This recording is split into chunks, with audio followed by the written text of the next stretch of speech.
Sveiki, kas domitės asmeniniais skaitimais, užsukite į mėnulio tarot.lt ir kviečiu prisijungti prie YouTube, ten rasit papildomas žinutes. Taigi, šauliai, jūsų jaunaties žinutė. Yra kažkas, kas greičiausiai jūsų nepriims arba nepriima. Šitas žmogus tai daro iš ego pozicijos labai akivaizdžiai.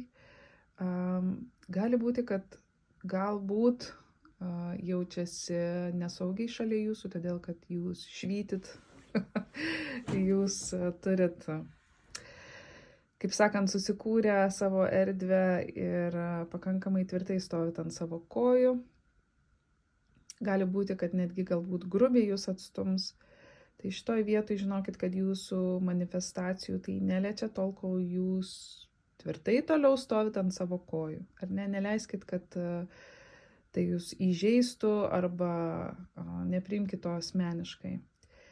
Kai kuriems iš jūsų, galbūt tai esat ir jūs patys, yra žmogus, kuris buvo matytas ne visai teisingoje šviesoje, ne visai teisingoje perspektyvoje ir kažkas išgyvena tai, kad neįvertino, paskubėjo, per greitai įsižeidė, per greitai nuvertino ar ne ir neįsigilino į situaciją.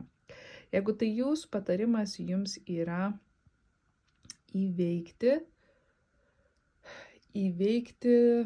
savo praeities ciklą, tai, ką jūs kartojot nuolat praeityje. Yra tam tikras veikimo būdas, kurį jūs nuolat kartojot. Darot tą patį, bet tikitės kito rezultato. Laikas yra tai pastebėti, įvertinti ir pakeisti.